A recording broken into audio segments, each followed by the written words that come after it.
ठाण्याच्या भविष्यातील पाणी प्रश्नासाठी आमदार ॲडव्होकेट निरंजन डावखरे यांच्या पाठपुराव्याला यश आलं आहे। शिलार आणि पोशीर प्रकल्पातून 600 MLD पाणी मिळवण्याच्या मागणीसोबतच इतर जलस्रोतातून अतिरिक्त पाणी उपलब्ध होऊ शकते का याची चाचपणी करण्याचे निर्देश जलसंपदा मंत्री गिरीश महाजन यांनी दिले आहेत। तसेच काळू धरणाचे प्रलंबित न्यायालयीन प्रकरण जलद गतीने निकाली काढण्यासाठी ते फास्ट ट्रॅक करण्याचे निर्देशही देण्यात आले आहेत।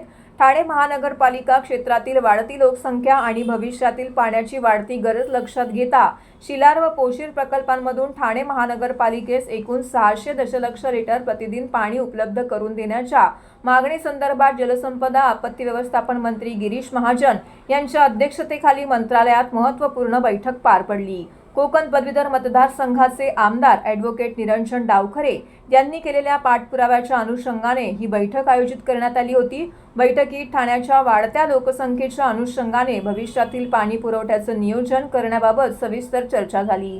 शिलार आणि पोशीर प्रकल्पांमधून प्रत्येकी 300 MLD असे एकूण 600 MLD पाणी ठाणे महानगरपालिकेस उपलब्ध करून देण्याची मागणी आमदार ॲडव्होकेट निरंजन डावखरे यांनी शासनाकडे केली आहे।